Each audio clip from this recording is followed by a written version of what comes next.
Hey guys, Paul here. Welcome back to our 5-day mini course on how to throw a great curveball. So today we're going to talk about grips. There's so much information out there about grips, and I'll just be real quick. Grips don't matter. There are traditional curveball grips that we teach and that people like, and it actually does not matter how you grip the pitch. So let me show you the traditional curveball grip. And by the way, this is actually an official FBI baseball. And this was a gift that was given to me by a friend of mine. It's a long story. It's all good, nothing wrong. But just I want to shout out to my friend who gave me this baseball, and I use it for all of our demos. So you could have a traditional grip, right, with the backward C. Some guys like to be up and turn the C the other way. There's all kinds of different grips. You could throw a curveball with a 4-seam grip. The grip that you use is not going to matter. The most important thing that comes down to throwing curveball is that when your arm snaps straight, that your forearm, wrist, and hand will be in supinate position or karate chop position when your arm snaps straight. That is the most important thing. We're going to talk tomorrow more about some of the myths of throwing it. But the grip absolutely means nothing to the pitch. Now, and here's why. The grip is actually the last thing that could happen in the pitch. But it's like the first thing we talk about when we talk about throwing the pitch is the grip. But it's the last thing that affects the pitch, and it really doesn't have much of an effect either. I know some guys say you want to throw it with that backwards horseshoe because it spins like a fastball. Well, when you throw a fastball, it actually spins back. When you throw this pitch, it spins forward. It's kind of different, and as you moved up, more advanced hitters can tell that. And especially with the technology that's coming out now, it's pretty mind-blowing. So here's the mistake we make. We say that there's one grip for every pitch, but the problem is that you have a pitching staff with 7 or 8 kids on it. You've got 7 or 8 different hands, right? You've got different feel, you've got different touch, you've got different size, you've got different strength.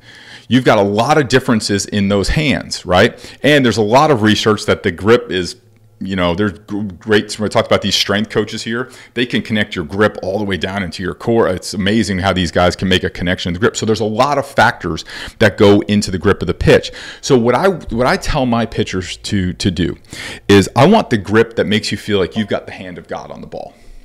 So if you feel like you've got it here, then all I'm going to do is all I want is the angle. You keep the grip. If you want to throw it 2 seams, you want to throw it with the horseshoe, traditional, against the horse, however you want to throw the pitch, I don't care. The only thing that I want is that when you grip that pitch, you feel like you've got it because it sends a message throughout your whole body. I don't want to mandate a grip on a kid and he doesn't feel right doing it and we're forcing him. It's so many times we're struggling as coaches when we're forcing kids to fit into a box.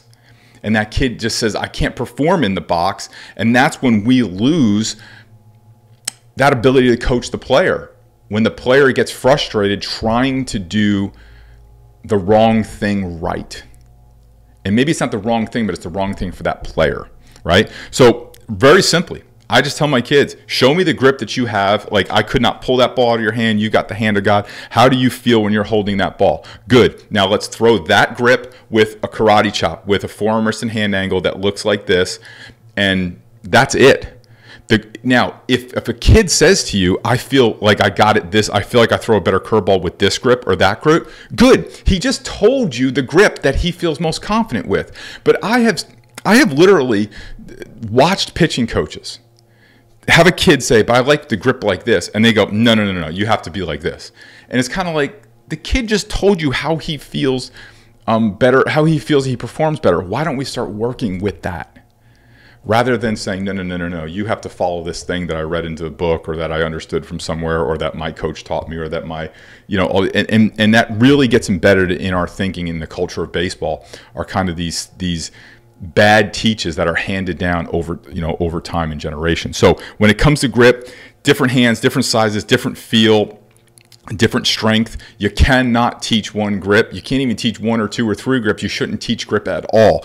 Let them grip the ball the way they want, like they feel like they got the hand of God. The only thing you're looking for is a forearm, wrist, and hand angle that when that arm snaps straight, that's going to deliver that pitch and it's going to make a curve. Now, let me just backtrack a little bit why I want you to go back and watch video number 1 is that arm snapping straight in that right position where you're going to deliver that angle or deliver that grip has to be through mechanics, which are supported by strength. If you don't have these two, if you don't have the mechanics supported by strength, you are not even going to get to that spot where you are going to be able to deliver that angle. Forget about the grip, right? We're looking for that spot, that release point. We're going to deliver it where where the pitch can be effective. The strength supports the mechanics. The mechanics will deliver the arm will deliver the baseball. The grip is don't even bring it up. Let them hold the ball the way they want to hold the ball. You just teach the angle of that pitch. But again, beforehand, strength and mechanics. So we have some curveball courses down below.